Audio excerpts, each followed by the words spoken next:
trainer, I see the mistake of hyperventilation with exercise all the time. And the problem with that is that we end up training our accessory breathing muscles and never really loading our diaphragm. So in this episode, we're going to talk about how to strength train like a ninja to really strengthen the diaphragm and inhibit the muscles of accessory breathing.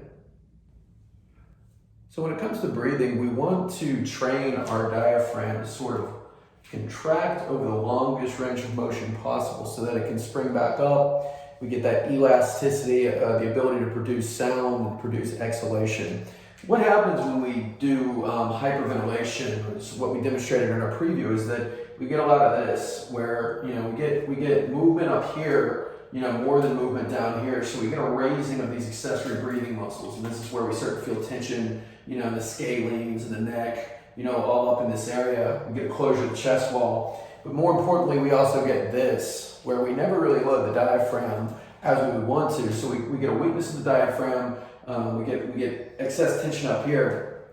And this is why when we're doing our breath work and we're doing our breath holds and our longer exhales, we want to really cue that silent inhalation, because that silent inhalation is going to allow for that diaphragm to really load over a greater range of motion to then slowly relax and dome against the rib cage. So what we're going to talk about today is working on prolonging our exhales, okay, so we can get this good control and gradual relaxation, but then most importantly that re-inhale, so we can use that diaphragmatic support, which everyone talks about, to allow this to sort of load over the longest range of motion possible, as opposed to using these muscles, and then we're going to talk about how to actually increase load on the diaphragm so we can strength train it and give you better breath support.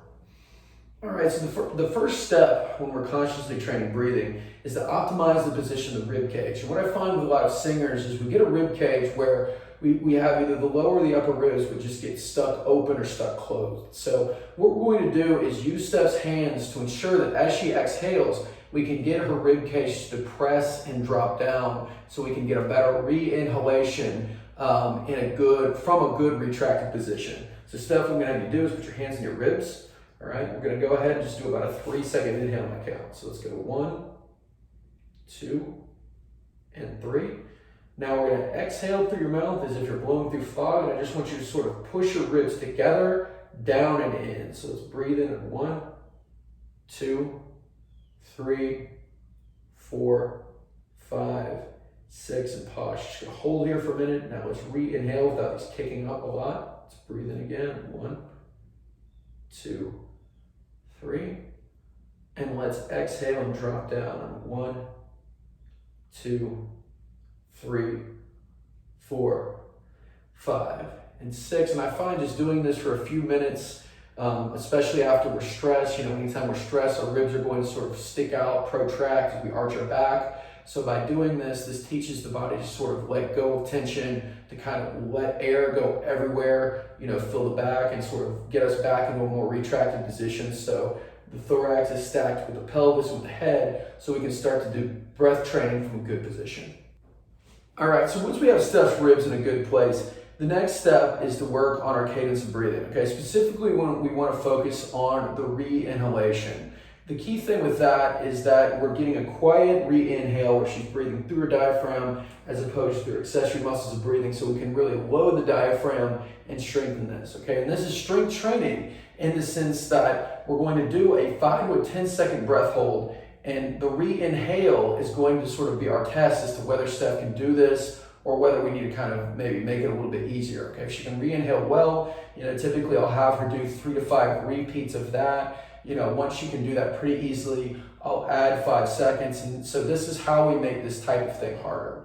So the way this is going to work is I'm going to cue Steph on a 3-second inhale. All right, I'm going to cue her to get most of her air out on the 6-second exhale, because singers can exhale for a very long time. So I want you to get most of your air out, leaving about 25%.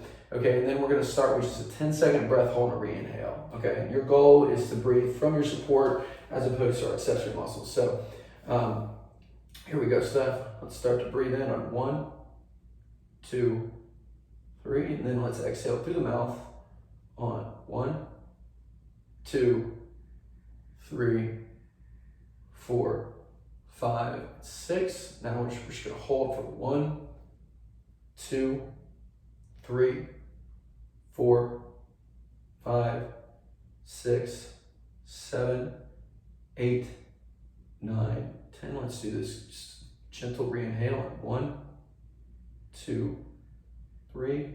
Let's give it an exhale. 1, 2, 3, 4, 5, 6. And that was great because when Steph was doing that, I could definitely see, you know, she was getting expansion here. You should be able to feel this lateral expansion, this belly expansion, as well as this posterior expansion that allows us to know that we're really loading that diaphragm. Minimal motion up here. We want to really watch for that. And what I would encourage you to do as well is you know, do this in a variety of positions. Okay, it's going to be easiest when you're on your back, but you know, sitting, standing, stuff that's going to be more lifelike. It's going to have more carry over to, you know, the actual act of breathing and singing. So give that a go. But that's what I recommend, and this is a great you know, drill to do as a warm up. Certainly, you know, with your workouts as well. I often have singers do this before and after cardio. So give this a go.